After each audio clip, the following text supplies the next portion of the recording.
Hi friends, good morning.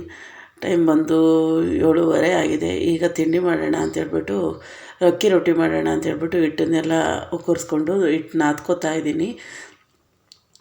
ಸೋಮವಾರದ ಲಾಗಿದ್ದು.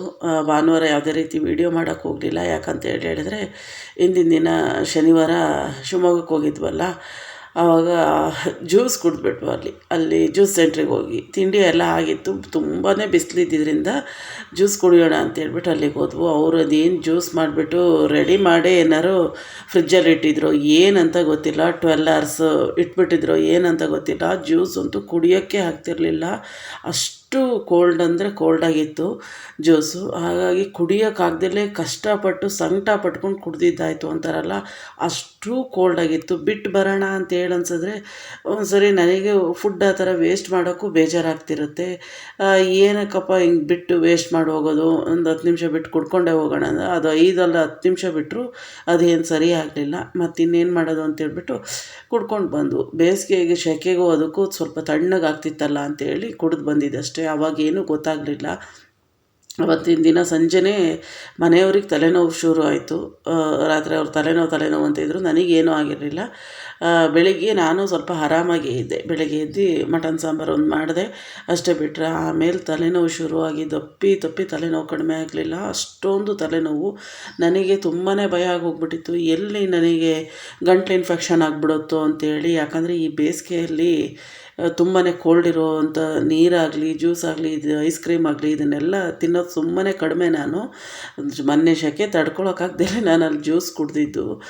ಎಷ್ಟು ತಲೆನೋವ್ತಿತ್ತು ಅಂದರೆ ಅಷ್ಟು ತಲೆನೋವ್ತಿತ್ತು. ಈಗ ಒಂದು ಸ್ವಲ್ಪ ಫ್ರೀ ಅಂತೇಳಿ ಅನ್ನಿಸ್ತಾ ಇತ್ತು ಸೋಮವಾರ ಬೆಳಗ್ಗೆ. ಹಾಗಾಗಿ ವೀಡಿಯೋ ಮಾಡೋಣ ಅಂತೇಳಿ ವೀಡಿಯೋ ಸ್ಟಾರ್ಟ್ ಮಾಡಿದೆ. ಇದನ್ನು ರೊಟ್ಟಿ ಮಾಡಿದಷ್ಟೇ. ಆಮೇಲೆ ಶೀತ ಎಲ್ಲ ಸ್ಟಾರ್ಟ್ ಆಗಿ ಈಗಲೂ ನನ್ನ ವಾಯ್ಸ್ ಒಂಥರ ಚೇಂಜ್ ಆಗಿದೆ, ನೋಡ್ತಾ ಇರ್ಬೋದು. ಹಾಗಾಗಿ ವೀಡಿಯೋ ಮಾಡೋಕ್ಕಾಗ್ತಿಲ್ಲ. ಭಾನುವಾರನೂ ಯಾವುದೇ ರೀತಿ ವೀಡಿಯೋ ಮಾಡಲಿಲ್ಲ, ಸೋಮವಾರನೂ ಯಾವುದೇ ರೀತಿ ವೀಡಿಯೋ ಮಾಡಲಿಲ್ಲ. ಇದೊಂದು ಸ್ವಲ್ಪ ವೀಡಿಯೋ ಕ್ಲಿಪ್ಪಿಂಗ್ ಇತ್ತು, ಹಾಗಾಗಿ ನಿಮ್ಮ ಜೊತೆ ಶೇರ್ ಮಾಡ್ಕೊಂಬಿಡೋಣ ಅಂಥೇಳಿ. ನಾಳೆಯಿಂದ ಆದರೆ ವೀಡಿಯೋ ಶೇರ್ ಮಾಡ್ಕೋತೀನಿ. ಮೂಗೆಲ್ಲ ಕಟ್ಟಿದಾಗ ಆಗ್ತಾಯಿದೆ, ಶೀತ ಆಗಿಬಿಟ್ಟಿದೆ.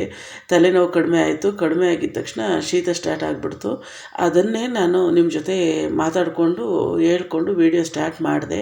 ಆದರೆ ಅದು ವಾಯ್ಸ್ ಓವರು ಸ್ವಲ್ಪ ನಮ್ಮನೆ ಅಕ್ಕಪಕ್ಕ ಎಲ್ಲ ತುಂಬಾ ಡಿಸ್ಟರ್ಬೆನ್ಸ್ ಇದ್ದಿದ್ದರಿಂದ ವಾಯ್ಸ್ ಅಷ್ಟು ಸರಿಯಾಗಿ ಕೇಳಿಲ್ಲ. ಹಾಗಾಗಿ ನಾನೇ ವಾಯ್ಸ್ ಓವರ್ ಕೊಡ್ತಾಯಿದ್ದೀನಿ. ಮಾತಾಡ್ಬೇಕಾದ್ರೆ ಅದು ಗೊತ್ತಾಗಿಲ್ಲ ನನಗೆ. ಸುಮ್ಮನೆ ಮಾತಾಡ್ಬಿಟ್ಟಿದ್ದೀನಿ ವೀಡಿಯೋ ಆನ್ ಮಾಡಿದ ತಕ್ಷಣ. ಆಮೇಲೆ ನೋಡಿದ್ರೆ ನಾನು ವಾಯ್ಸ್ ಓವರ್ ಕೊಡಬೇಕಾದ್ರೆ ಅದೇ ವಾಯ್ಸ್ ಹಾಕೋಣ ಅಂತ ಹೇಳಿದರೆ ತುಂಬಾ ಡಿಸ್ಟರ್ಬೆನ್ಸ್ ಇದೆ. ಹಾಗಾಗಿ ಹಾಕಕ್ಕೆ ಹೋಗಲಿಲ್ಲ. ನಾನೇ ಮತ್ತೆ ವಾಯ್ಸ್ ಓವರ್ ಕೊಟ್ಟು ಹಾಕ್ತಾಯಿದ್ದೀನಿ. ನಾಳೆ ಆದರೆ ವಿಡಿಯೋ ಶೇರ್ ಮಾಡ್ಕೋತೀನಿ. ಇವತ್ತು ಹುಷಾರಿಲ್ಲ, ಹಾಗಾಗಿ ನನಗೆ ಯಾವುದೇ ರೀತಿ ವಿಡಿಯೋ ಅಪ್ಲೋಡ್ ಮಾಡೋಕ್ಕೂ ಆಗಿಲ್ಲ ಅಂತೇಳಿ ನಿಮ್ಮ ಜೊತೆ ಹೇಳಬೇಕಾಗಿತ್ತು. ಹಾಗಾಗಿ ಕಮ್ಯುನಿಟಿ ಪೋಸ್ಟಿಗೆ ಹಾಕೋಣ ಅಂತ ಮಾಡಿದೆ. ಇದೊಂದು ವೀಡಿಯೋ ಇತ್ತಲ್ವ, ವಾಯ್ಸ್ ಓವರೇ ಕೊಟ್ಬಿಟ್ಟು ಹಾಗೆ ಶೇರ್ ಮಾಡ್ಕೊಳ್ಳೋಣ ಅಂತೇಳಿ ಸುಮ್ಮನಾದೆ. ಯಾಕೋ ಜ್ವರ ಬರೋ ಸಿಮ್ಟಮ್ಸ್ ಎಲ್ಲ ಕಾಣ್ತಾ ಇತ್ತು. ಹಾಗಾಗಿ ಟ್ಯಾಬ್ಲೆಟ್ ಎಲ್ಲ ತೊಗೊಂಡು ಬೆಳಿಗ್ಗೆಯಿಂದ ಮಲಗಿ ಈಗ ಎದ್ದು ವಾಯ್ಸ್ ಓವರ್ ಕೊಟ್ಟು ವೀಡಿಯೋ ಅಪ್ಲೋಡ್ ಮಾಡೋಣ ಅಂತೇಳಿ ಮಾಡ್ತಾ ಇರೋವಂಥದ್ದು. ವೀಡಿಯೋ ಹಾಕ್ತೀನಿ ನಾಳೆ ಅಥವಾ ನಾಡ್ದು ಹಾಕ್ತೀನಿ ವೀಡಿಯೋ. ನೋಡೋಣ, ಅಕಸ್ಮಾತ್ ಸಂಜೆ ಅಷ್ಟೊತ್ತಿಗೆ ಒಂದು ಸ್ವಲ್ಪ ಪರವಾಗಿಲ್ಲ, ಸರಿ ಆಯಿತು ಅನ್ನೋ ಹಾಗಾದರೆ ನಾನು ನಾಳೆ ವೀಡಿಯೋ ಅಪ್ಲೋಡ್ ಮಾಡ್ತೀನಿ. ನಿಮ್ಮ ಜೊತೆ ಮಾತಾಡ್ಕೊಂಡ್ರೆ ಅಕ್ಕಿ ಹಿಟ್ಟಂತೂ ಕಲಸಿ ಎಲ್ಲದೂ ರೆಡಿ ಮಾಡಿ ಇಟ್ಕೊಂಡಿದ್ದಾಯಿತು ರೊಟ್ಟಿ ಮಾಡೋದಕ್ಕೆ ಅಂತ ಹೇಳ್ಬಿಟ್ಟು. ಅಕ್ಕಿ ರೊಟ್ಟಿ ಮಟನ್ ಸಾರು ಅಂತ ಹೇಳಿದರೆ ಯಾರಿಗೆಲ್ಲ ಇಷ್ಟ ಆಗಲ್ಲ, ಎಲ್ಲರಿಗೂ ತುಂಬಾ ಇಷ್ಟ ಆಗುತ್ತಲ್ವ ಮಟನ್ ಸಾರು ಜೊತೆ ಅಕ್ಕಿ ರೊಟ್ಟಿ ಅಂತ ಹೇಳಿದರೆ. ನಮ್ಮ ಮನೆಯಲ್ಲಂತೂ ರೊಟ್ಟಿ ಅಂದರೆ ಎಲ್ಲರಿಗೂ ಫೇವ್ರೇಟ್ ಅಂತಲೇ ಹೇಳ್ಬೋದು. ಮನೆಯವರು, ಮಕ್ಕಳು ಎಲ್ಲರೂ ತುಂಬಾ ಖುಷಿಯಾಗಿ ತಿನ್ನುವಂಥ ತಿಂಡಿ ಅಂತ ಹೇಳಿದರೆ ಅಕ್ಕಿ ರೊಟ್ಟಿ. ಆದರೆ ನಾನೇ ಇತ್ತೀಚೆಗೆ ಸ್ವಲ್ಪ ಕೈ ನೋವು ಪೇಯ್ನ್ ಇರೋದ್ರಿಂದ ಅಕ್ಕಿ ರೊಟ್ಟಿನ ಹೆಚ್ಚಿಗೆ ಮಾಡ್ತಾ ಇರಲಿಲ್ಲ. ಮಟನ್ ಸಾಂಬಾರು ಸ್ವಲ್ಪ ಉಳಿದಿದೆ. ನಮ್ಮ ಮನೆಯಲ್ಲಿ ಸೋಮವಾರ, ಗುರುವಾರ ಈ ರೀತಿ ಎಲ್ಲ ವಾರ ಒಪ್ಪತ್ತು ಏನಿಲ್ಲ. ಶನಿವಾರ ಒಂದೇ ವಾರ ನಮ್ಮ ಮನೆಯಲ್ಲಿ ಆಚರಣೆ ಮಾಡುವಂಥದ್ದು. ಹಬ್ಬ ಹರಿದಿನಗಳಲ್ಲೊಂದು ಬಿಡ್ತಾರೆ ಅಷ್ಟೇ. ಯಾವತ್ತು ಸೋಮವಾರ ಇರಲ್ಲ ಅವತ್ತೇ ವಾರ. ದಿನ ಪೂಜೆ ಇದೆಲ್ಲ ಮಾಡ್ತಾರೆ. ಅಕಸ್ಮಾತ್ ನಾನ್ ವೆಜ್ ತಿಂದ್ವಿ ಅಂತ ಹೇಳಿದರೆ ಅವತ್ತಿನ ದಿನ ಸಂಜೆ ಟೈಮ್ ದೀಪ ಏನು ಹಚ್ಚಕ್ಕೆ ಹೋಗಲ್ಲ. ಮಕ್ಕಳು ಆಗಲಿ ನಾವಾಗಲಿ ಯಾರು ದೇವ್ರ ಮನೆ ಒಳಗಡೆ ಕಾಲು ಇಡಲ್ಲ. ತಲೆ ಸ್ನಾನ ಮಾಡಿಕೊಂಡೆ ಮತ್ತೆ ನಾವು ದೇವ್ರ ಮನೆಗೆ ಹೋಗುವಂಥದ್ದು. ಮಟನ್ ಸಾಂಬಾರು ಹಾಗೆ ಬಿಸಿ ಬಿಸಿಯಾಗಿರೋ ಅಕ್ಕಿ ರೊಟ್ಟಿ ರೆಡಿಯಾಗಿದೆ. ಬನ್ನಿ ನೀವು ಎಲ್ಲರೂ ತಿಂಡಿ ಮಾಡಿ. ತಿಂಡಿ ಎಲ್ಲ ಆಯಿತು. ಮಕ್ಕಳಿಗೂ ತಿಂಡಿ ಹಾಕ್ಕೊಟ್ಬಿಟ್ಟು ಹಾಗೆ ನಾನು ಕೂಡ ರೊಟ್ಟಿ ಹಾಕ್ಕೊಂಡಿದ್ದೀನಿ ತಿಂಡಿ ತಿನ್ನೋದಕ್ಕೆ ಅಂತ ಹೇಳ್ಬಿಟ್ಟು. ಅಷ್ಟರಲ್ಲಿ ನಮ್ಮ ಭಾವ ತೋಟಕ್ಕೆ ಹೋಗಿದ್ರಲ್ವ ಮಕ್ಕಳಿಗೆ ಅಂತ ಹೇಳ್ಬಿಟ್ಟು ಸೀಬೆಹಣ್ಣು ತೊಗೊಂಡು ಬಂದು ಕೊಟ್ಟಿದ್ದರು. ಮೌನ ಮಾನ್ಯಂಗೆ ಸೀಬೆಹಣ್ಣು ಅಂದರೆ ತುಂಬ ಇಷ್ಟಪಟ್ಟು ತಿಂತಾರೆ.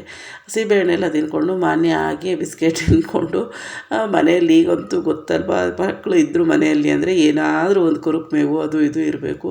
ನಾನು ಸ್ವಲ್ಪ ಸ್ಟ್ರೈನ್ ಆಗಿಬಿಟ್ಟಿತ್ತು, ಮಲ್ಕೊಂಡ್ಬಿಟ್ಟಿದ್ದೆ. ಹಾಗಾಗಿ ಅವಳೇ ರೈಸ್ ಎಲ್ಲ ಮಾಡಿಬಿಟ್ಟು ಮೊಟ್ಟೆ ಬೇಯಕ್ಕೆ ಹಾಕಿ ನಾನು ಪಾತ್ರೆ ಎಲ್ಲ ತೊಳೆದಿಟ್ಟು ತಿಂಡಿ ಮಾಡಿ ಪಾತ್ರೆ ಎಲ್ಲ ತೊಳೆದು ಅಡುಗೆ ಮನೆಯೆಲ್ಲ ಕ್ಲೀನ್ ಮಾಡಿ ಮಲ್ಕೊಂಡಿದ್ದೆ. ಅವಳೇ ಎಲ್ಲ ಕೆಲಸ ಮಾಡಿಬಿಟ್ಟು ಇವತ್ತು ಜಡೆ ಹಾಕ್ಕೊಂಡಿದ್ಲು ಅವಳೇ, ಅದನ್ನು ಕೂಡ ಹಾಕಿ ವಿಡಿಯೋ ಮಾಡಿ ತೋರಿಸಿದ್ದಾಳೆ. ರೈಸಿಗೆ ಇಟ್ಕೊಂಡು ಪಾತ್ರೆಯಲ್ಲಿ ಮೊಟ್ಟೆ ಎಲ್ಲ ಬೇಯಕ್ಕೆ ಹಾಕಿದ್ದಾಳೆ. ಟೈಮ್ ಆಗಲೇ 2 ಗಂಟೆ ಆಗಿದೆ. ನನಗಂತೂ ಎಚ್ಚರಿಕೆ ಇರಲಿಲ್ಲ, ಹಂಗೆ ನಿದ್ದೆ ಬಂದಿದೆ ನನಗೆ. ಆ ಥರ ನಿದ್ದೆ ಮಾಡಿಬಿಟ್ಟಿದ್ದೀನಿ. ನಂಗೆ ಗೊತ್ತೇ ಆಗಿಲ್ಲ ಏನು ಮಾಡ್ತಿದ್ದಾರೆ ಏನು ಮಕ್ಕಳು ಅಂತ ಹೇಳ್ಬಿಟ್ಟು ಇಷ್ಟೆಲ್ಲ ಕೆಲಸ ವೀಡಿಯೋ ಮಾಡಿಕೊಂಡು ಮಾನ್ಯ ಮಾಡಿದ್ದಾಳೆ. ಪಾತ್ರೆಗಳೆಲ್ಲ ತೊಳೆದಿಟ್ಟಿದ್ದನ್ನೆಲ್ಲ ಜೋಡಿಸಿ ಎಲ್ಲ ಮಾಡಿಕೊಂಡು ಹಾಗೆ ಮೊಟ್ಟೆ ಎಲ್ಲ ಬೇಯಿಸಿ ರೈಸ್ ಮಾಡಿ ಇಟ್ಬಿಟ್ಟು ಹಾಗೆ ಮೊಟ್ಟೆ ಸಪ್ಪೆ ಆಗಿಬಿಡುತ್ತೆ ತಿನ್ನೋಕ್ಕೆ ಅಂತ ಹೇಳ್ಬಿಟ್ಟು ಎಗ್ ಫ್ರೈ ಕೂಡ ಮಾಡಿದ್ದಾಳೆ. ಇಷ್ಟೆಲ್ಲ ಮಾಡಿ ಆಮೇಲೆ ಊಟಕ್ಕೆಲ್ಲ ಹಾಕ್ಕೊಂಡು ಆಮೇಲೆ ನನಗೆ ಎದ್ದೇಳಿಸಿ ಊಟ ಹಾಕ್ಕೊಟ್ಲು. ಊಟ ಎಲ್ಲ ಮುಗಿಸಿದ್ಮೇಲೆ ಹೋಮ್ವರ್ಕ್ ಎಲ್ಲ ಮಾಡ್ಕೋತಾ ಇದ್ದಾಳೆ. ಇದಕ್ಕೆ ಹೇಳೋದೊಂದು ಸರಿ ಮನೆಯಲ್ಲಿ ಹೆಣ್ಮಕ್ಳು ಇರಬೇಕು ಅಂತ ಹೇಳ್ಬಿಟ್ಟು ನಮಗೇನಾದರೂ ಒಂದು ಸಣ್ಣ ಪುಟ್ಟ ನೋವಾಯಿತು ಅಂತೇಳಿ ಹೇಳಿದ್ರೆ ಬೇಗನೆ ಸ್ಪಂದಿಸುವಂಥ ಜೀವಗಳು ಅಂತ ಅನಿಸುತ್ತೆ. ಎಲ್ಲ ಕೆಲಸ ಮುಗಿಸ್ಕೊಂಡು ವೀಡಿಯೋ ಎಲ್ಲ ಮಾಡಿ ಅವಳೇ ರೆಡಿ ಮಾಡಿಟ್ಟಿದ್ಲು. ಈಗ ಅದಕ್ಕೆ ವಾಯ್ಸ್ ಓವರ್ ಕೊಟ್ಟು ನಿಮ್ಮ ಜೊತೆ ಶೇರ್ ಮಾಡ್ಕೊಳ್ಳೋಣ, ಈ ರೀತಿ ಆಗಿದೆ ಹಾಗಾಗಿ ವೀಡಿಯೋ ಅಪ್ಲೋಡ್ ಮಾಡ್ತಿಲ್ಲ ನಾನು ಅಂತ ಹೇಳ್ಬಿಟ್ಟು ಹೇಳೋಣ ಅಂತ ಹೇಳ್ಬಿಟ್ಟು ವೀಡಿಯೋ ಅಪ್ಲೋಡ್ ಮಾಡಿದ್ದಂಥದ್ದು.